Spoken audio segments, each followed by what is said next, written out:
اس مضمون کو اب میں یہیں پہ ختم کر رہا ہوں. میں تھوڑی سی معراج کے حوالے سے بات کر دوں کیونکہ آج یا کل جو ہے وہ شب معراج بھی ہے. تو بھائی اس حوالے سے 2-3 باتیں بڑی اہم ہیں. تعصب کی عینک اتار کر اور ٹھنڈے دل سے توجہ کے ساتھ آپ نے ذرا ان باتوں کو سماعت کرنا ہے. اگر 2-4 منٹ اوپر ہو جائیں تو کوئی مذائقہ تو نہیں ہے جی. چلو سب سے پہلی بات معراج کے حوالے سے یہ ذہن میں بٹھا لیں کہ ہمارا عقیدہ ہے اور ہمارا یہ ایمان ہے کہ جناب رسول اللہ صلی اللہ تعالی علیہ وسلم کو جو معراج ہوئی تھی یہ معراج جسمانی تھی، یہ خواب میں معراج نہیں تھی. رسول اللہ صلی اللہ علیہ وسلم اپنے جسد اطہر کے ساتھ، اپنے دنیا والے جسم کے ساتھ آسمانوں کی سیر کر کے آئے تھے. اللہ جل شانہ کا دیدار بھی کر کے آئے تھے، اللہ سے ملاقات بھی کر کے آئے تھے. بھائی یہ سب سے پہلے اپنا اس کے اوپر عقیدہ مضبوط کریں. بعض دانشور جنہوں نے عقل کے گھوڑے دوڑائے انہوں نے کہا جی ہماری عقل کے اندر نہیں آتی یہ بات، لہٰذا انہوں نے معراج کا ہی انکار کر دیا. تو ہم ان لوگوں میں سے نہیں ہیں. تو پہلی بات تو یہ عقیدے کی ہے. باقی دلائل کے اوپر ابھی بات کرنے کا موقع نہیں ہے، دلائل بھی اس کے اوپر بہت ہیں، جب آگے آئے گا انشاءاللہ وہاں پہ دلائل بھی آپ کو دیں گے.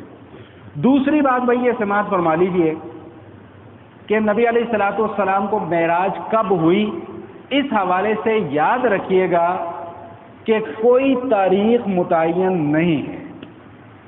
یہ 27 رجب مشہور ہے لیکن حقیقی نہیں ہے یہ تاریخ. سمجھ میں آ رہی بات؟ محقق نہیں ہے یہ تاریخ کہ واقعتاً 27 رجب کو ہی نبی علیہ الصلوۃ والسلام کو معراج ہوئی تھی.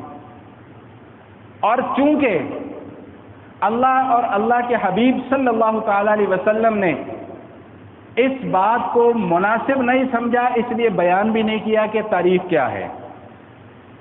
2 باتیں سمجھ میں آ گئیں. تو 27 رجب جو معراج کی شب ہے یہ مشہور قول ہے، محقق نہیں ہے. علماء کے مختلف اقوال ہیں، ان کی بھی ایک لمبی چوڑی فہرست ہے. نمبر 3، بعض لوگ اس رات کو عبادت کی رات سمجھتے ہیں اور اگلے دن کا روزہ بھی رکھتے ہیں. جب یہ رات متعین ہی نہیں ہے تو پھر عبادت کی بھی نہیں ہے.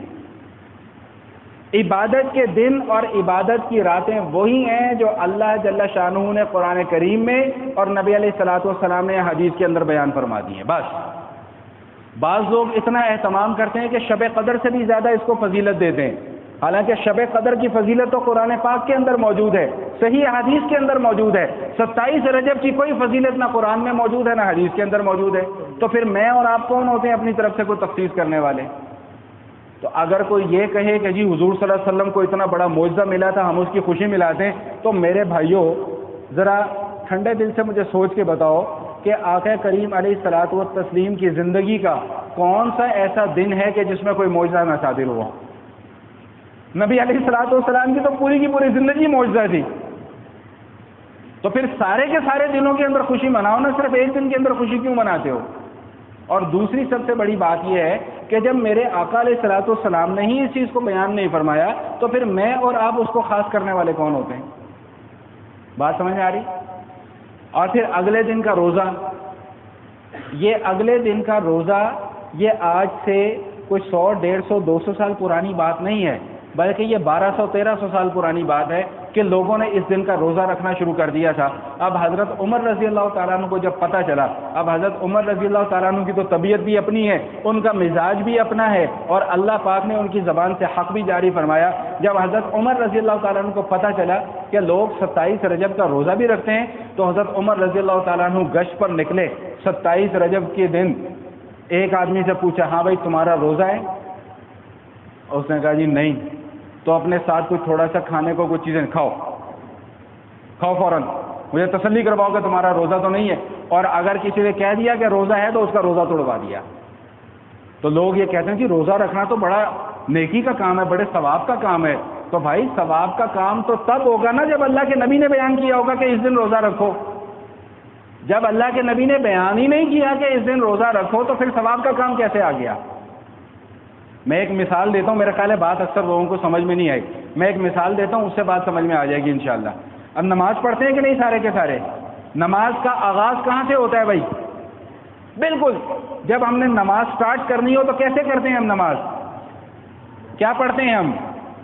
سبحانک اللہم و بحمدک و تبارک اسمک و تعالی جدک ولا الہ غیرک. اس کے بعد پھر کیا پڑھا جاتا ہے؟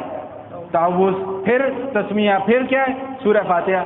میں یہ کہتا ہوں جی آج میں آپ کو جمعے کی نماز پڑھاؤں گا انشاءاللہ، لیکن آج میں نہ ثنا پڑھوں گا، نہ تعوذ پڑھوں گا، نہ تسمیہ پڑھوں گا، بلکہ میں درود شریف پڑھوں گا۔ درود شریف پڑھنا سب سے افضل عبادت ہے کہ نہیں ہے؟ تو آپ آنکھیں بند کر کے کیا فتویٰ دو گے کہ مولوی صاحب آپ کے پیچھے ہماری نماز نہیں ہوگی؟ کیوں؟ سورہ فاتحہ پڑھنا تو ضروری ہے۔ آپ کہتے ہو کہ جی میں نے وہاں درود شریف پڑھنا ہے، تو کیوں میں وہاں پر درود نہیں پڑھتا؟ اس لیے کہ میرے نبی نے وہاں پر درود نہیں پڑھا۔ تو 27 رجب کا روزہ میں اس لیے نہیں رکھتا کہ اس دن آقا علیہ الصلوۃ والسلام نے روزہ رکھنا بیان نہیں فرمایا، نہ اس رات کو عبادت کی رات بیان فرمایا ہے۔ یہ عام راتوں کی طرح رات ہے۔ ہاں ویسے تو اگر کوئی عبادت کرنا چاہے تو بھائی پھر ہر رات شب قدر ہے، ہر رات عبادت کرو، ہر دن روزہ رکھو، کسی نے کوئی منع تھوڑی کیا، کوئی روک ٹوک تھوڑی ہے۔ لیکن یاد رکھیے گا کہ دین کے اندر اپنی طرف سے کسی بھی عمل کو خاص کر لینے کی کوئی گنجائش موجود نہیں ہے۔ باقی گزارشات زندگی رہی تو آئندہ کی نشست میں۔ وآخر دعوانا الحمدللہ رب العالمین۔